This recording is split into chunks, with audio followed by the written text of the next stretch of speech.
Anthony Joshua has just signed a 3-year promotional deal with Eddie Hearn's Matchroom Sport. Now, what's funny about this to me is that Anthony Joshua's original deal with Matchroom was a 4-year deal, and he signed that in, I believe it was July 2013. So he's only just over 2 years in to his original 4-year contract, and he's already signing a 3-year extension? What's that all about? Normally when fighters sign these extensions, it's towards the end of their original contract. Maybe there might be a year left or whatever, and then they'll sign their extension. But for a guy to only be halfway through a 4-year contract and then be signing a 3-year extension on top of that, wow. So he's effectively going to be with Matchroom for pretty much his entire career, certainly the prime years of his career. He's only 2 years into a 7-year contract, basically. This clearly shows how desperate Eddie Hearn and Sky Sports are to keep Anthony Joshua exclusive to them, particularly when you got the likes of Al Heyman and his PBC brand set to land in the UK in a not too distant future. Imagine, because as we know, several Matchroom fighters have signed to Al Heyman. Imagine Anthony Joshua signing to Al Heyman or being stolen by Al Heyman, the way that Al Heyman stole a lot of Golden Boy fighters in the United States. Imagine him stealing Joshua. And I don't want to use the word stealing in a derogatory fashion. I'm just talking about, in a general sense. Imagine him taking Anthony Joshua and putting him on ITV in world title fights or Channel 5.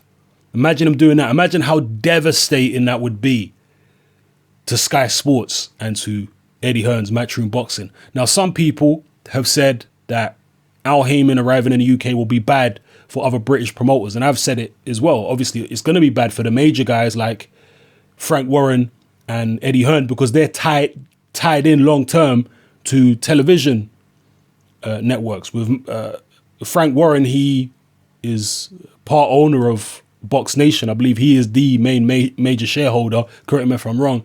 And with Eddie Hearn, he's tied into a long-term deal with Sky, so they can't go nowhere. So if Al Heyman then starts putting on a free-to-air, big-time boxing in Britain on ITV, Channel 5, and various different Freeview stations, for example, that would be devastating to Hearn and Warren. But the smaller promoters would actually benefit from it because there are many small boxing promoters in the UK who don't have television deals. And if Al Heyman was to follow the same model in the UK as he has in the US, he would be employing the services of smaller promotional outfits. Al Heyman in the US employs people like Warrior Boxing and various other small promoters to put on his shows for him because he's not officially a promoter. He just bankrolls the promotion. So in the UK, he could hire, for example, Dave Coldwell to put on a big show on ITV. He could hire Steve Goodwin. He could hire Mick Hennessy to put on a big show on Channel 5 under the PBC banner. So it would actually be good. Those smaller promoters who are suffering currently because of the, not exactly a monopoly that Eddie Hearn has. He does have a rival in Frank Warren, but there's pretty much 2 major promoters who are making money and everyone else is pretty much starving. Al Heyman and PBC would give an opportunity for the smaller promoters to actually benefit as well. So, yeah, I think it would be good on many levels if PBC arrive in the UK, start putting on major fights and signing a lot of the major UK fighters. And that's what I'm hoping they do. I'm hoping most of the UK the major fighters in the UK sign with Al Heyman and PBC, and we end up seeing major, big, blockbuster UK world title fights and whatnot on terrestrial television, ITV, Channel 5, Freeview, etc. So, anyway, this deal here with Eddie Hearn and Joshua, I can't blame Joshua at the end of the day. He's just trying to secure his future.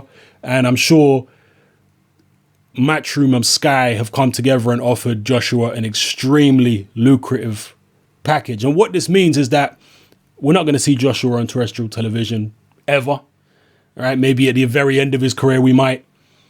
Or unless there's a domestic rival who is maybe with PBC and PBC won the purse bid and it goes to terrestrial television. I don't know.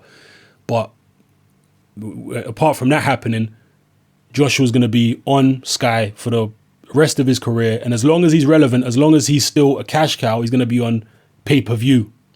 So that's why I'm disappointed. Again, I can't blame Joshua. He's just trying to secure his future. He's just trying to make money. But just as a boxing fan, I'm disappointed that we're not going to see the guy on terrestrial TV. And Eddie Hearn and Sky, like I say, clearly know that they cannot afford to let this guy go. They can't afford to let Uncle Al steal him. They can't afford to let Warren steal him. So they've tied this guy down for 7 years.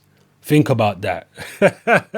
That is a long time. He's only just over 2 years into his original 4-year contract, and they've signed a 3-year extension. 7 years with Matchroom. Let me know what you feel about this, people.